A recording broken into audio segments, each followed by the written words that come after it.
لشکر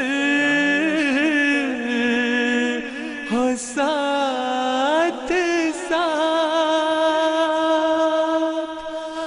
ہر ملک میں تمہاری حفاظت خدا کرے، ہر ملک میں تمہاری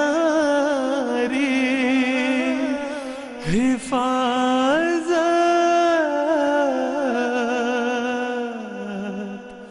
خدا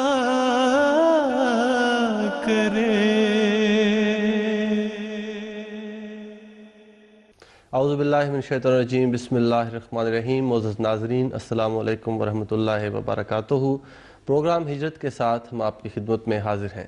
معزز ناظرین، حضرت اقدس مسیح موعود علیہ السلام نے ایک جگہ فرمایا ہے کہ میرے فرقے کے لوگ اس قدر علم اور معرفت میں کمال حاصل کریں گے کہ اپنی سچائی کے نور اور اپنے دلائل اور نشانوں کی روح سے سب کا منہ بند کر دیں گے۔ خدا تعالیٰ کے فضل سے جماعت احمدیہ کی تاریخ ایسے ہونہار افراد سے بھری پڑی ہے جو حضور کے اس ارشاد کے مصداق ہیں۔ آج پروگرام ہجرت میں بھی ہمیں ایسے ہی دو احباب کا ساتھ حاصل رہے گا جنہوں نے خدا تعالیٰ کے فضل سے اپنے ملک سے ہجرت کرنے کے بعد اپنے تعلیمی سفر کو جاری رکھا اور تمام نامساعد حالات اور مشکلات کے باوجود خدا تعالیٰ کے فضل سے اپنی تعلیم کو مکمل کرنے کے بعد آج اس وطن میں، اس ملک میں جہاں وہ موجود ہیں، وہاں کے نظام میں اپنا ایک مثبت کردار جو ہے وہ ادا کرنے کی توفیق پا رہے ہیں۔ اسٹوڈیوز میں سب سے پہلے ہمارے ساتھ تشریف رکھتے ہیں مکرم محترم ڈاکٹر محمد انصر چٹھا صاحب۔ آپ کارڈیالوجسٹ ہیں اور ان کے ساتھ تشریف رکھتے ہیں ڈاکٹر راشد نواز صاحب۔ آپ پی ایچ ڈی ہیں میکینیکل انجینئرنگ میں۔ میں دونوں مہمانان کی تشریف آوری کا تہہ دل سے مشکور ہوں۔ ڈاکٹر صاحب، سب سے پہلے آپ سے آغاز کرتے ہیں۔ یہ فرمائیے کہ آپ کے تعلیمی پس منظر اور ہجرت کا جو آپ کے ذہن میں خیال آیا ملک سے دوسرے ملک میں جا کے اعلیٰ تعلیم حاصل کرنے کا، اس کے متعلق ہمارے ناظرین کو آگاہ فرمائیے۔ جی، میرا تعلق ضلع وہاڑی کے ایک گاؤں سے ہے، تو میرا مڈل میں ملتان ڈویژن میں نے فرسٹ پوزیشن لی۔ تو شروع سے پہلی بات ہے کہ شروع سے میرا خواہش تھی کہ میں ڈاکٹر بنوں نا، جب سے میں نے پہلی کلاس میں سٹارٹ کیا تھا ایک ہی خواہش تھی۔ تو میٹرک کرنے کے بعد اس میں بھی بہت اچھے مارکس لینے کے بعد میں نے گورنمنٹ کالج لاہور میں ایف ایس سی کی 93-95 میں۔ تو اس کے ساتھ ہی میں نے اے لیولز کی تیاری شروع کر دی، کیونکہ کوشش تھی کہ یورپ میں ہی میں نے میڈیکل کرنا ہے، کیونکہ اگر پاکستان میں بھی واپس آنا ہے ایز اے ڈاکٹر تو یورپ یا امریکہ کی اسپیشلائزیشن کر کے ہی جو ہے وہ اس سے زیادہ بندہ اچھی خدمت کر سکتا ہے، اور ویسے بھی اسپیشلائزیشنز جو ہے اس کا معیار جو ہے وہ سب سے اچھا ہے۔ تو اسی دوران ہی جماعت کی طرف سے ایک پروجیکٹ چلا تھا رشیا میں اسٹوڈنٹس کو گائیڈ کرنا اور وہاں پہ تعلیم تاکہ وہ میڈیکل اور انجینئرنگ میں حاصل کر سکیں۔ تو جماعت کی سپورٹ اور گائیڈنس کے تحت ہی میں رشیا میں میں چلا گیا۔ گرودنا سٹی ہے، وہاں اور بھی میرے ساتھ کچھ دوست تھے پاکستانی احمدی جو اسٹوڈنٹس تھے۔ ہم نے وہاں پہ جا کے 6 سال میں نے پہلے رشین لینگویج کی، اس کے بعد وہاں پہ ایک پریپریٹری کورس ہوتا ہے میڈیکل ایڈمیشن کے لیے، وہ کیا، اور اس کے کرنے کے بعد 6 سال میں نے وہاں پہ ایم ڈی کی۔ تو 6 سال ایم ڈی کمپلیٹ کرنے کے بعد میرا پروگرام فردر جو جاب اور سیٹلمنٹ تھی وہ پروگرام تھا جرمنی میں۔ تو یہاں پہ انہوں نے میرے 5 ایئرس ریکگنائز کیے، اور 1 سال مجھے یونیورسٹی میں ایڈمیشن مجھے چاہیے تھا کہ میں 1 سال اور یونیورسٹی میں کمپلیٹ کروں۔ تو اس کے لیے لینگویج کی ریکوائرمنٹس تھی، ایک نئی لینگویج، پہلے رشینز لینگویج میں کی تھی، لیکن ہمت کی تو میں نے فائنل ایئر میں ہی اپنی لینگویج جو ہے جرمن لینگویج جو ہے اس کے جو پہلا اسٹیپس ہیں وہ شروع کر دی ادھر اپنے فائنل ایئر کے دوران ہی۔ تو وہ کلیئر کر کے تو مجھے ایڈمیشن ملا پھر یہاں پہ ڈسلڈورف یونیورسٹی میں۔ تو اس سے پہلے پھر مزید لینگویج کے ٹیسٹ یہاں پہ ضروری تھے، لیکن شکر ہے کہ وہ میں نے بہت انٹینسو کورس 3 ویکس کے انٹینسو کورس کر کے میں نے وہ لینگویج کا جو سٹیپ سارے جو فائنل یہاں پہ ایڈمیشن کے لیے ٹیسٹ ہوتا ہے ٹیسٹ اسٹاف کا, اس میں بیسٹ مارکس لیے اور پھر مجھے ڈوزلڈورف یونیورسٹی میں میں نے اپنا فائنل ایئر شروع کیا.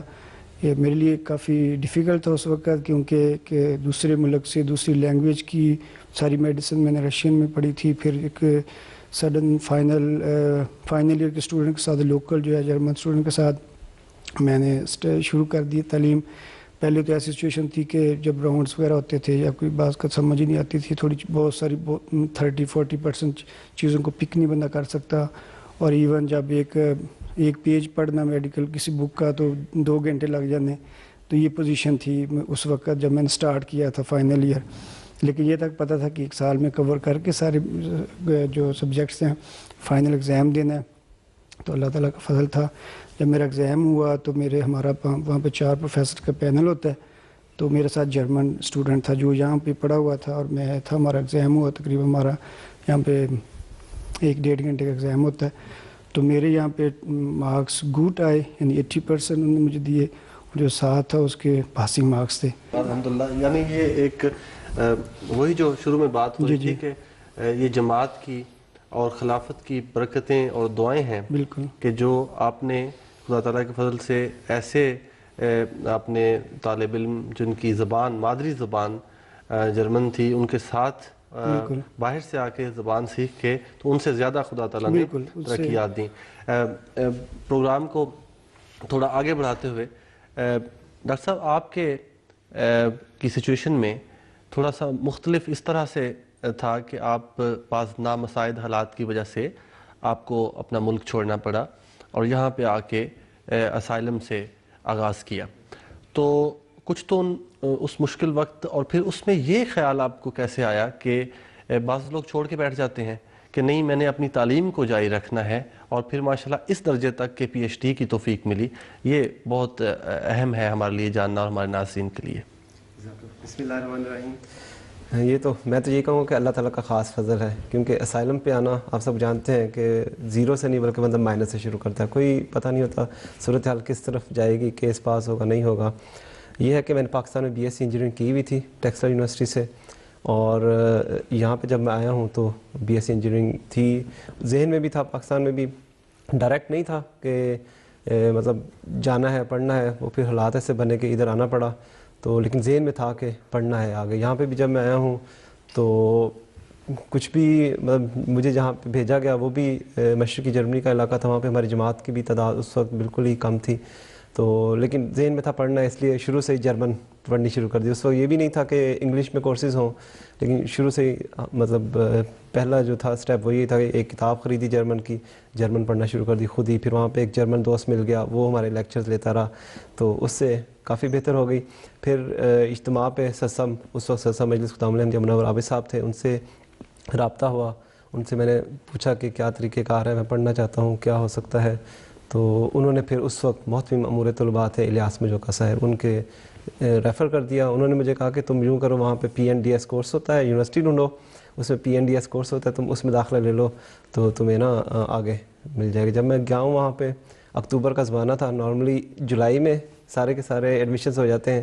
میں تقریباً 12 اکتوبر کو گیا ہوں. اس دن ان کا جس طرح انہوں نے ابھی بتایا ایڈمیشن ٹیسٹ ہو رہا تھا. میں ایڈمیشن ٹیسٹ میں گیا ہوں, میں نے کہا کہ میں نے تو داخلہ لینا ہے. وہ پھر ٹیچر کو سمجھ آ گئی کہ یہ غلط جگہ پہ آ گیا, اس نے مجھے پھر ایڈمنسٹریشن والے دفتر میں بھیجا. وہاں پہ پھر سیکٹری وہ اچھی تھی, اس نے جب میرا سارا دیکھا, یہ بھی دیکھا کہ میں تھوڑی بہت جرمن بول لیتا ہوں, کیونکہ پچھلے 5-6 مہینے میں جرمن تھوڑی سی بولنی آ گئی تھی. تو اس نے پھر خود ہی فارم پر کیا. تو مجھے اس نے کہا کہ تم یوں کرو, بدھ کو آ جانا, اگر تو لڑکے ابھی پورے ہیں, کوئی مس ہوا تو میں تمہیں داخلہ دے دوں گی. میں بدھ کو آیا ہوں, اللہ نے فضل کیا, 20 لڑکے چاہیے تھے, 18 تھے, مجھے بھی داخلہ مل گیا. وہ پھر ایک دفعہ جب داخلہ مل جاتا ہے پھر مطلب چلتا ہی گیا. جرمن سیکھی, یعنی خالصتاً خدا تعالیٰ کی تائید و نصرت جو ہے وہ آپ کی ابتدا میں جو ہے مبید و معاون ثابت ہوئی, سارے وقت ہی, اور سارے وقت میں خدا تعالیٰ کے ساتھ چلتی رہی, اللہ کے فضل کے ساتھ رہی الحمدللہ. ناظرین, ہم اس وقت امریکہ سے بھی اپنے ایک دوست ڈاکٹر کاشف ندیم چودھری صاحب سے بھی بات کریں گے. آپ بھی کارڈیولوجسٹ ہیں, اور ان سے ہم یہ جانیں گے انشاءاللہ کہ ان کی تعلیم کا پس منظر کیا ہے اور ان کی ہجرت کا سبب کیا بنا اور ان کے وہاں پہ حالات کیسے پیش آئے کہ خدا تعالیٰ کے فضل سے انہیں وہاں پہ تعلیم حاصل کرنے کا بھی موقع ملا اور آج وہاں پہ وہ کارڈیالوجسٹ کی حیثیت سے خدمات سر انجام لا رہے ہیں۔ سب سے پہلے ڈاکٹر صاحب اگر آپ مجھے سن رہے ہوں، السلام علیکم ورحمۃ اللہ وبرکاتہ۔ سب سے پہلے اپنے تعلیمی پس منظر اور ہجرت کی جو تفصیل ہے، کس طرح سے یو ایس اے میں جانا ہوا اور کیسے وہاں پہ اعلیٰ تعلیم کا ارادہ بنا، وہ ہمارے ناظرین کے لیے بیان فرمائیے گا۔ السلام علیکم ورحمۃ اللہ۔ سب سے پہلے تو بہت شکریہ مجھے اپنے پروگرام میں بلانے کا۔ میں پاکستان میں ربوہ میں پیدا ہوا تھا اور انیشیل تعلیم میں نے گیمبیا میں حاصل کی تھی، جہاں ابو کی پوسٹنگ ہوئی تھی۔ اس کے بعد پاکستان میں واپس جا کے king Edward medical college Lahore سے میں نے اپنی میڈیکل ڈگری حاصل کی تھی 2006 میں۔ 2006 کے بعد میں نے سائنس ہارٹ انسٹیٹیوٹ ربوہ میں کچھ مہینے کام کیا اور وہاں مجھے خدمت کا موقع ملا۔ مجھے شروع سے ہی کارڈیالوجی کا بہت شوق تھا، لیکن ظاہر ہارٹ میں کام کر کے مجھے مزید اس میں اضافہ ہو گیا اس شوق میں، اسپیشلی پاکستان کے مایہ ناز کارڈیالوجسٹ ڈاکٹر نوری صاحب کے ساتھ کام کر کے۔ تو میں نے ساتھ ہی ساتھ یہاں کام کیے، یونائٹڈ اسٹیٹس کے جو میڈیکل لائسنسنگ ایگزام ہیں ان کی تیاری شروع کر دی اور سپٹمبر 2008 میں یونائٹڈ اسٹیٹس آ گیا اعلیٰ تعلیم کے لیے۔ یہاں آ کے میں نے انٹرنل میڈیسن کی جو بیسک ٹریننگ ہوتی ہے وہ میں نے اینگل ووڈ نیو جرسی میں 3 سال کے لیے کی اور وہ کمپلیٹ کرنے کے بعد آج کل میں بoston میں ہوتا ہوں اور کارڈیالوجی کی ٹریننگ کمپلیٹ کر رہا ہوں۔ جزاک اللہ۔ ڈاکٹر صاحب یہ فرمائیے گا کہ یو ایس اے میں اگر جو لوگ ہیں ہمارے دوست دنیا بھر سے، وہ میڈیسن کی تعلیم حاصل کرنا چاہتے ہوں تو ان کو کیا طریقہ کار اختیار کرنا چاہیے، کیا بہتر ہوگا ان کے لیے آپ کے خیال میں؟ یہاں یونائٹڈ اسٹیٹس میں میڈیکل ایجوکیشن بہت اسٹینڈرڈائزڈ ہے۔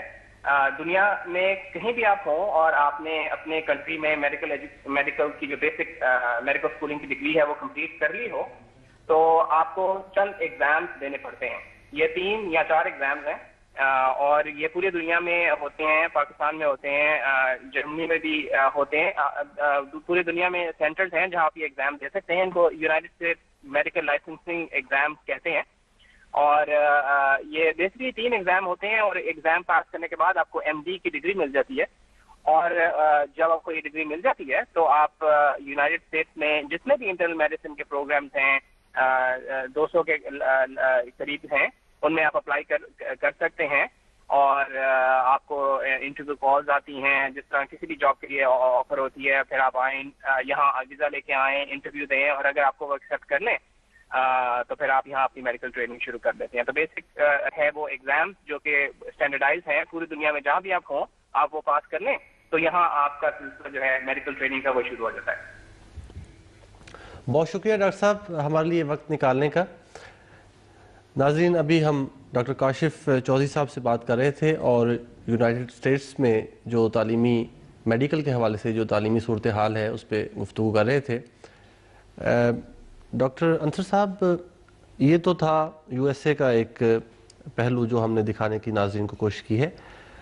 میں چاہوں گا کہ آپ جرمنی میں جو اس وقت موجودہ صورتحال ہے، زبان کا کیا درجہ ہو کہ یہاں پر میڈیکل کی تعلیم جو ہے وہ حاصل کی جا سکے، اور کیا انگلش زبان میں بھی یہ ممکن ہے، یا اس کی جو تفصیل ہے وہ ہمارے ناظرین کے لیے بیان فرمائیں۔ جرمنی میں system as compare to U K اور انگلینڈ، یو کے امریکہ اور کینیڈا اور آسٹریلیا سے ڈفرینٹ ہے۔ یہاں پہ ایجوکیشن جو ہے میڈیکل کی وہ صرف جرمن لینگویج میں ممکن ہے۔ اس کے لیے ایک جس طرح آئلس دوسرے کنٹریز مطلب انگلش کنٹریز میں یہاں پہ ٹیسٹ آف جو منیمم ریکوائرمنٹ ہے، اس میں میڈیکلی کافی بہت اچھی ریکوائرمنٹس ہونی چاہیے، مطلب آپ کے اب 1 پوائنٹس اے گریڈس آپ کے آنے چاہیے کیونکہ فیلڈ ایسی ہے۔ تو اس کے بعد وہ اس کے کافی جس طرح ٹوئفل اور آئلس کے سینٹر ہیں پوری دنیا میں، اس کے ٹیسٹ آف کے سینٹرز ہیں، وہاں پہ بندہ یہ لینگویج کا ایگزام دے سکتا ہے۔ اور اس کے بعد دوسرا مختلف کنٹریز کا مختلف ادھر رینکنگ ہے کہ آیا کہ ان کی MBBS کی ڈگری ایکسیپٹ کرتے ہیں کہ نہیں. تو وہ ایگزیکٹ بندہ اس جس ملک میں رہ رہا ہے وہاں پہ ایمبیسی پہ پتہ کر سکتا ہے, یا پھر ایمبیسی آپ کو فردر لنکس دے سکتی ہیں. پاکستان سے جو اسٹوڈنٹس ہیں ان کے لیے اس طرح ہے کہ اگر انہوں نے کمپلیٹ کی ہے, ہاؤس جاب کیا ہے, تو موسٹلی ان کو یہاں پہ 1 سال ہاؤس جاب کرنے کے بعد ان کو ایک ایگزام دینا پڑتا ہے اور وہ بھی جرمن زبان میں. جرمن زبان میں سر پہلے ان کو یہ ٹیسٹ آف منیمم ریکوائرمنٹ وہ تو اب ان کو کرنا پڑے گا. ٹیسٹ آف یا یہاں پہ C1 لیول منیمم کرنا پڑے گا. اس کے بعد 1 سال ہاسپٹل میں پریکٹس, اور اس کے بعد جو ہے وہ ایگزام دینا پڑتا ہے. جس طرح یہ کولیگ بتا رہے تھے کہ USMLE ہے وہاں پہ, یہاں پہ ایگزام ہے لیکن ایز ان وائوا فارم میں ہوتا ہے ایگزام, ریٹن نہیں ہے. ڈاکٹر راشد نواز صاحب, آپ سے میرا یہ سوال ہوگا کہ آپ ہمیں اپنے تجربے کی روشنی میں یہ بتائیے کہ PhD کے لیے یہاں پر منیمم ریکوائرمنٹ کیا ہے, کم سے کم کیا درجہ ہو آپ کی تعلیمی قابلیت کا, اور اس کے لیے کیا طریقہ کار ہے جرمنی میں PhD میں داخلے کے لیے؟ PhD کے داخلے کے لیے دو تین مختلف قسم کے سسٹم یہاں پہ چل رہے ہیں. بیسک ریکوائرمنٹ تو وہی ہے کہ آپ نے ماسٹرز کیا ہوا ہو, ٹھیک ہے. یہاں پہ یونیورسٹی بھی 2 طرح کی ہیں. ایک اپلائیڈ یونیورسٹیز ہیں جن کو ہم فاخوخشولے کہتے ہیں جرمن زبان میں. ایک ٹیکنیکل یونیورسٹیز ہیں جو کہ ٹیکنیشے یونیورسٹیٹ کہلاتی ہیں. جو ٹیکنیکل یونیورسٹیز ہیں ان کا ماسٹرز جو ہے اس کے بعد آپ کو ڈائریکٹ وہ PhD میں داخلہ دے دیتے ہیں. شرط یہ ہے کہ آپ کے جو نمبر ہیں وہ 2.0, یہاں کی جو نمبر لگتے ہیں 1.0 100% ہوتا ہے, 2.0 تقریباً 80% کے قریب مارکس ہوتے ہیں, وہ آپ کے کم از کم ہونے چاہیے. تو اگر وہ آپ کے مارکس ہیں تو اس کے بعد پھر مطلب کم از کم یہ ہے, پھر یہ ہے کہ پروفیسرز پہ ڈیپینڈ کرتا ہے چونکہ یہاں پہ انڈسٹری بہت زیادہ ہے. بعض پروفیسرز کے بعد مختلف قسم کے پروجیکٹس ہوتے ہیں. اگر وہ آپ کو ان کے پاس کوئی ایسا تھیما ہے, مطلب سبجیکٹ ہے جس میں وہ آپ PhD کروانا چاہتے ہیں, تو پھر آپ ڈائریکٹ پروفیسرز کو اپروچ کرتے ہیں. مطلب یہ سب سے آسان اور سادہ طریقہ ہے. آپ دیکھیں کہ آپ کے کون سے سبجیکٹس ہیں, کون سا پروفیسر جو ہے اس سبجیکٹ میں ریسرچ کر رہا ہے, آپ ڈائریکٹ اس کو لکھیں کہ بھئی یہ میں نے کیا ہوا ہے, بے شک پاکستان سے کیا ہے, یہاں سے کیا ہے, یہ میرے سبجیکٹس ہیں, یہ میرے نمبرز ہیں, اور یہ میری فیلڈ ہے, اسپیشلائزیشن ہے, تو میں PhD کرنا چاہتا ہوں, اگر آپ کے پاس جگہ ہے تو مجھے دے دیں. یہ سب سے سادہ اور سب سے زیادہ استعمال ہونے والا طریقہ کار ہے, جو کہ اکثر اس میں اگر آپ 4-5 پروفیسرز کو لکھیں تو کہیں نہ کہیں آپ کو کہیں نہ کہیں سے اوکے آ جاتا ہے. پھر یہ بھی ہوتا ہے کہ فنڈنگ ہوگی کہ نہیں ہوگی. اکثر جگہ پہ جو بڑی یونیورسٹی ہیں ان میں فنڈنگ بھی ہو جاتی ہے, لیکن بغیر فنڈنگ کے بھی ہے, اس میں پھر آپ کو وظیفہ اپلائی کرنا پڑتا ہے. اس کا بھی مختلف جگہ سے بہر کہیں نہ کہیں سے ڈاکٹرز کے لیے وظیفہ مل ہی جاتا ہے. مطلب اگر آپ ڈاکٹر کے لیے آپ نے کہیں پروفیسر کے پاس اوکے کر دیا ہے تو پھر پروفیسر بھی مدد کرتا ہے, کہیں نہ کہیں سے نا پیسے بھی مل جاتے ہیں. دوسرا طریقہ کار یہ ہے کہ وہ بعض یونیورسٹیز میں ہے کہ وہ باقاعدہ PhD کے کورسز آفر کرتے ہیں, ٹھیک ہے. اس کے لیے باقاعدہ جس طرح عام کورسز ہوتے ہیں ان کے جگہ ہوتی ہے 5, 10, 15 افراد کے لیے, وہ باقاعدہ کورس ہوتا ہے. اس میں آپ نے جس طرح عام MSc ہوتی ہے اس طرح وہ بھی کورس ہوتا ہے, لیکن وہ کم ہے. جرمنی میں زیادہ جو ہے وہ پروفیسرز کے ساتھ ڈائریکٹ ہے, کیونکہ جو بھی ٹیکنیکل یونیورسٹی کا پروفیسر ہے وہ PhD کروا سکتا ہے, جو بھی ہے.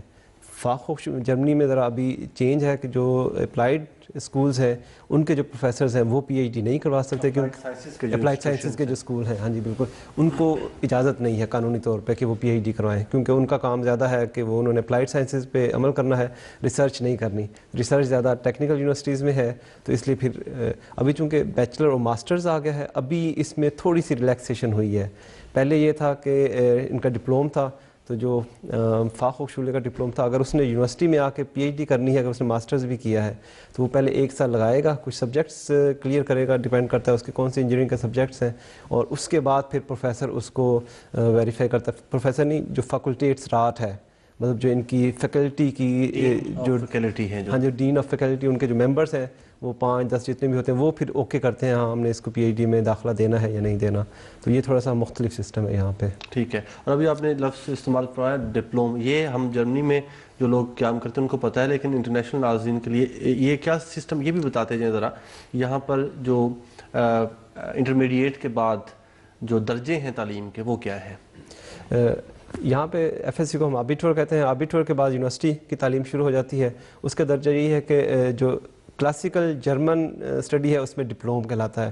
ڈپلوم پاکستان کا ڈپلوم نہیں ہے, یہاں پہ ڈپلوم جو ہے وہ MSc کے برابر ہے. مطلب یہ باقاعدہ 4 یا 5 سال کی اسٹڈی ہے, اور اس میں 2 یا 2.5 سال کے بعد 4 ڈپلوم ہوتا ہے. وہ ہمارا تقریباً بیچلر, مطلب بیچلر اور ماسٹرز تقریباً 4 ڈپلوم اور ڈپلوم ہے. لیکن ابھی 99 سے انگلش کورسز بہت زیادہ ہونا شروع ہو گئے, کیونکہ یورپین یونین نے دباؤ ڈالا کہ بھئی تم نے اپنا سسٹم رکھا ہوا ہے, ماسٹر اور بیچلرز کو اپلائی کریں. تو اب تقریباً ساری یونیورسٹیز میں بیچلر اور ماسٹرز کا جو سسٹم ہے وہ اپلائی ہو گیا ہوا ہے جرمنی میں.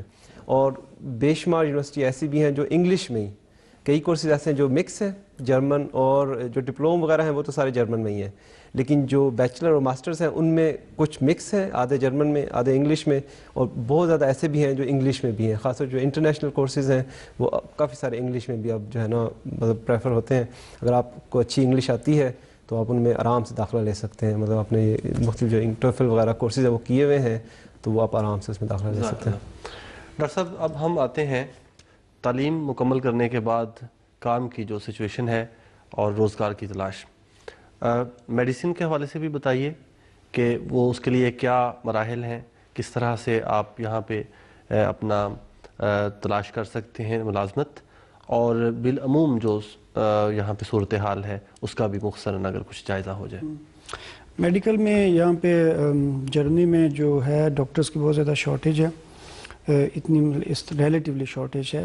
کچھ سال تھے ایسے 15 سال پہلے یہاں پہ بہت زیادہ ڈاکٹرز تھے, تو دوسرے یورپین کنٹریز میں سارے مائیگریٹ ہو گئے. سیلز پوزیشن کی جو ایک رینکنگ تھی وہ بھی اتنی اچھی نہیں تھی as compare to Scandinavian countries یا انگلینڈ کے, تو اس وجہ سے ڈسکریج ہو کے کافی ڈاکٹرز دوسرے کنٹریز میں چلے گئے. لیکن آخری 10 سال سے انہوں نے کافی سسٹم چینج کیا. انہوں نے ہاؤس جاب کی جو وہ سسٹم ہے وہ چینج کیا. پہلے ہاؤس جاب میں یہاں پہ بہت منیمم سیلری ہوتی تھی, وہ چینج کیا, اور نارمل رینکنگ آپ ڈاکٹر بنتے ہی یا MD کے بعد ہی آپ فل آپ کو سیلری ملتی ہے.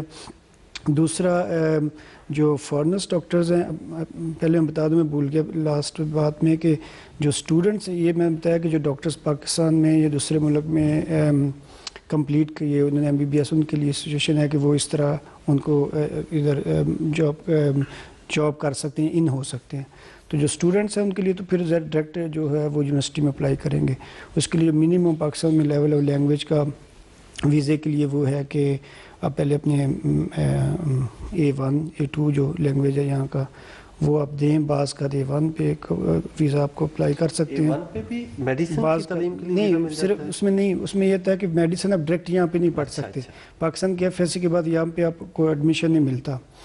موسٹلی آپ BSc کی ہو تو پھر چانس زیادہ ہوتا ہے, یا آپ نے FSc کی ہے تو پھر آپ یہاں پہ اپلائی کرتے ہیں. پھر وہ آپ کو اسٹوڈنٹ کالج یہاں پہ کہا جاتا ہے preparatory course, pre medical course 1 سال کا, وہ کرنے کے بعد اس کا ایگزام آپ دیتے ہیں, وہ آپ کور کرتے ہیں, تو پھر آپ کو چانس ہوتا ہے آپ کو ایڈمیشن ملتا ہے یونیورسٹی میں. لیکن وہ اس کی پہلے ایک کنڈیشنری وہ آپ کو کہہ دیتے ہیں ٹھیک ہے آپ کو ایڈمیشن ملے گا یونیورسٹی میں, اس کے لیے آپ کو اسٹوڈنٹ کالج یا پریپریٹری کورس کرنا پڑتا ہے.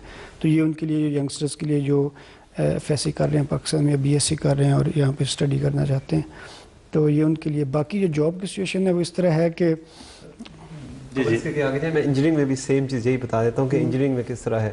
انجینئرنگ میں بھی یہی ہے, مطلب آپ FSc کرنے کے بعد آ سکتے ہیں, آپ BSc کرنے کے بعد آ سکتے ہیں. اگر آپ FSc کرنے کے بعد آتے ہیں تو آپ نے اسٹوڈنٹ کالج کرنا ہے, کیونکہ یہ FSc کو اس طرح سے ابیٹور کے برابر نہیں لیتے.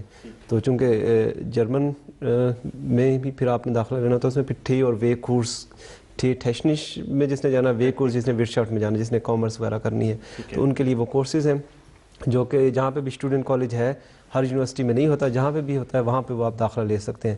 لیکن ضروری نہیں ہے کہ جس یونیورسٹی سے آپ نے یہ اسٹوڈنٹ کالج کیا ہے اسی میں آپ رہیں بھی. مطلب اگر کسی یونیورسٹی نے آپ کو وہ دیتے یوں ہے کہ داخلہ وہ کسی نہ کسی کورس میں دیتے ہیں, پلس پھر اس کے ساتھ اسٹوڈنٹ کالج آپ کر سکتے ہیں. تو اسٹوڈنٹ کالج کر لیا ہے تو پھر آپ کہیں اور جہاں مرضی اپلائی کر لیں, یعنی پھر آپ اپنی تعلیم کے سلسلے کو آگے بڑھا سکتے ہیں. ان احباب کے لیے, ان دوستوں کے لیے جو باہر سے بیرونی دنیا سے چاہے تھرڈ ورلڈ ہو یا کسی اور دنیا سے یہاں پہ آ کے اپنی تعلیم کا سلسلہ جاری رکھنا چاہتے ہوں کہ زبان کے کورسز ان کو شروع میں کروائے جاتے ہیں اور پھر وہ اپنے جو کورس ہے اس میں ڈائریکٹ جا سکتے ہیں جس میں وہ چاہیں. جی ڈاکٹر صاحب آپ کچھ فرما رہے تھے. جی اس میں یہ کہ ٹیسٹ آف ہے کہ تو انٹرنیشنل یہ لینگویج کی سرٹیفکیٹ ہے, جس طرح ایکولنٹ ہے ٹوفل ٹیسٹ کہتے ہیں, ٹیسٹ ڈاف ہے ڈوئچ ایز فرام شپراخے in German as foreign language. تو دوسرا ٹیسٹ ان کا یونیورسٹی میں ہوتا ہے, اس کو کہتے ہیں ڈی ایس. ہاں وہ بھی ایکولنٹ اسی کا ہے, تو آپ یونیورسٹی میں بھی ڈائریکٹ دے سکتے ہیں. اگر آپ کو ایڈمیشن ملا ہے کسی دوسرے ملک سے آئے ہیں تو آپ اسٹوڈنٹ کالج سے پہلے آپ کو وہ پہلے ایگزام دینا پڑے گا ٹیسٹ آف, یا وہ اس لیول تک لینگویج آئے گی تو پھر آپ کو ایڈمیشن ملے گا. یہاں پہ میں سمجھتا ہوں بیسٹ مین جو بیریئر ہے جرمنی میں دوسری بیوروکریٹک پرابلمس کے علاوہ لینگویج ہے. جو بندہ اتنی ہمت رکھتا ہے جو کور کر جاتا ہے اس کے بعد جو اس کی ساری مشکلات ہیں بعد میں آسان ہو جاتی ہیں. جیسے میں نے آپ کو اپنی سچویشن میں بتایا شروع میں اتنی مشکل تھی, بعد میں کور ہوئی, اور جب میں نے اپنی جاب شروع کی تو اس میں آہستہ آہستہ ساری باتیں کنفیڈنس آتا ہے اپنی فیلڈ میں, بندہ ایک بالکل اسی لیول پہ آ جاتا ہے. تو جاب کا اس طرح ہے کہ یہاں پہ اگر جو فارن ڈاکٹر ہے اس کو یہ دیکھتے ہیں کہ یہاں پہ اگر ایسے ریموٹ ایریاز میں پہلے آپ کو چانس ملتا ہے جہاں پہ کوئی اور ڈاکٹر اپلائی نہیں کرتا. ویسے یہاں پہ یہ تھوڑے سے ریسٹرکٹیو ہیں, اتنے اس طرح ان کا سسٹم نہیں ہے جیسے انگلینڈ میں یا امریکہ میں آپ نے پلیب کر لیا یا ٹیسٹ جو U S M L E کر لیا اور آپ کو لائسنس مل گیا اور آپ جاب کے لیے اپلائی کر سکتے ہو ہر جگہ پہ. یہاں پہ یہ ہے کہ اس جگہ پہ آپ اپلائی کرو پہلے, اگر آپ کے پاس کوئی ریزیڈنسی آپ کے پاس ریزیڈنسی نہیں ہے یا آپ کا پارٹنر جرمن نہیں ہے یا آپ کے پیرنٹس ادھر نہیں رہتے یا آپ کو لیگلائز ادھر کا آپ کے ویزا نہیں ہے, تو اس کے لیے آپ اس جگہ اپلائی کریں جہاں پہ کوئی اور ڈاکٹرز لوکل ڈاکٹر اپلائی نہیں کرتا. اگر وہ اس جگہ پہ اپلائی کرتے ہیں کوئی اور ڈاکٹر اپلائی نہیں کر رہا یا کسی کو نہیں لے رہے تو وہ پھر ہاسپٹل ریکمنڈیشن دیتا ہے کہ ٹھیک ہے ہمیں اس کی ضرورت ہے, اس بیس پہ آپ کو ویزا ملتا ہے. یعنی آپ کے چانسز بڑھ جاتے ہیں, چانسز ہاں ویزے کے بھی اور کام کے بھی. تو اس وجہ سے اب میرے ساتھ جو سارے میرے ساتھ جو فارن اسٹوڈنٹس تھے ڈزلڈورف یونیورسٹی میں تو سب کو ملے تھے. اسی طرح تھوڑا سا ریموٹ ایریاز میں چانس شروع میں ملتا ہے, 1-2 سال بعد آپ کا جو سچویشن چینج ہو جاتی ہے تو پھر آپ جہاں پہ چاہے موو ہو سکتے ہیں. تو شروع میں تھوڑی سی مشکل ہوتی ہے, چھوٹے ہاسپٹلس میں بہت چھوٹے سٹیز میں جا کے ایسے ایریاز بہت میٹروپولین سٹیز کے پاس نہیں ہے وہاں پہ کام کرنا پڑتا ہے. اس کے بعد پھر آپ جو ہے وہ فلیکسیبل ہوتے ہیں. بہت شکریہ ڈاکٹر صاحب. اب ہم پروگرام کے آخری حصے میں داخل ہو رہے ہیں تو یہاں پہ میں چاہتا ہوں کہ ہم نے اسٹرکچر پہ بات کر لی ایڈمیشنز میں, اس کے بعد نیچرل سائنسز میں یا انجینئرنگ میں جو آپ کی فیلڈ ہے اس میں میڈیسن کی طرح ہی چانسز ہیں یا یہاں پہ کام کی سچویشن کچھ مختلف ہے؟ نہیں, انجینئرنگ میں مختلف ہے. میڈیکل تو ایک اسپیسیفک فیلڈ ہے, ان کے مطلب اپنا ہی سسٹم ہے. انجینئرنگ میں تھوڑی آزادی ہے, بلکہ اب تو یہاں تک ہے کہ جو یہاں پہ تعلیم حاصل کر لیتے ہیں بیچلر کر لیں یا ماسٹرز کر لیں ان کو اس کے بعد وہ 1.5 سال کا ویزا ایکسٹرا بھی دے دیتے ہیں. تو اس میں اگر وہ کام ڈھونڈ لیں اور کام اگر آپ نے یہاں پہ بیچلر کیا ہے یا یہاں پہ ماسٹر کیا ہے تو کام بھی آپ کو آرام سے مل جاتا ہے. مطلب آپ نے کسی ہاسپٹل میں نہیں جانا, فیلڈ وسیع ہے جتنی بھی انجینئرنگ کی فیلڈ ہے. چونکہ جرمنی خود بذات خود انجینئرنگ میں اس کا ایک نام ہے اور بہت زیادہ مشینیں بھی بناتا ہے اور مشینوں کے ساتھ ریلیٹڈ گاڑیاں وغیرہ ہر چیز بنتی ہے. تو اس میں پھر آپ پہ ڈیپینڈ کرتا ہے کہ آپ کس طرح کہاں پہ جاب ڈھونڈ لیتے ہیں. اور جاب ڈھونڈنے میں یہ ہے کہ آزاد ہے, اگر آپ کی کوالیفیکیشن ہے تو آپ کو جاب بھی مل جائے گی. مطلب انجینئرنگ میں یہ ہے کیونکہ ان کو انجینئرز کی ضرورت بھی ہے جرمنی میں, یہ نہیں ہے کہ انجینئرز کی ضرورت نہیں ہے. تو جہاں پہ پھر فرم کو پتہ لگتا ہے ٹھیک ہے یہ بندہ قابل میرے لیے اچھا ہے تو وہ رکھ بھی لیتے ہیں. مطلب وہ پرابلم نہیں ہے یہاں پہ. اور اگر وہ رکھ لیں تو وہ جو 1.5 سال کا عرصہ آپ کو ملتا ہے ڈھونڈنے کے لیے کام, تو اگر آپ کو اچھا کام مل جائے تو پھر آپ کا جو ویزے کا مسئلہ ہے وہ بھی حل ہو جاتا ہے, پھر وہ آپ کو پرماننٹ ویزا دے دیتے ہیں. جزاکم اللہ. ناظرین, آج کے پروگرام میں ہم نے ایک اجمالی خاکہ آپ کی خدمت میں رکھنے کی کوشش کی ہے کہ جس میں ہم وہ معلومات آپ تک پہنچا سکیں کہ جو ناظرین ہجرت کر کے یورپ میں, جرمنی میں, یو ایس اے میں یا کہیں پہ بھی تشریف لے جا چکے ہیں ان کو وہ اپنی آگے کامیابی کی راہیں کس طرح تلاش کر سکتے ہیں. اس میں ہم نے حتی المقدور کوشش کی کہ کچھ معلومات آپ کی خدمت میں رکھی جا سکیں. دوسرا, ان ناظرین تک بھی کوشش کی کہ کچھ معلومات پہنچائی جا سکیں جو اس وقت دنیا کے مختلف ممالک میں موجود ہیں اور ان ممالک میں آ کے تعلیم حاصل کرنا چاہتے ہیں. اس سلسلے میں ہمیں اپنے فیڈ بیک سے بھی ضرور نوازیے گا. ہمارا ای میل ایڈریس نوٹ فرما لیں hijrat@mta.tv. اس پہ آپ اپنی آراء سے اپنے خیالات سے ہمیں نواز سکتے ہیں. میں اپنے دونوں مہمانان مکرم ڈاکٹر محمد انصر چٹھا صاحب کا اور مکرم ڈاکٹر راشد نواز صاحب کا تہ دل سے مشکور ہوں کہ آپ نے اپنے مصروف اوقات میں سے ہمارے لیے MTA کے ناظرین کے لیے وقت نکالا. اگلے پروگرام تک کے لیے اجازت دیجیے. السلام علیکم ورحمۃ اللہ وبرکاتہ. ہر ملک میں تمہاری حفاظت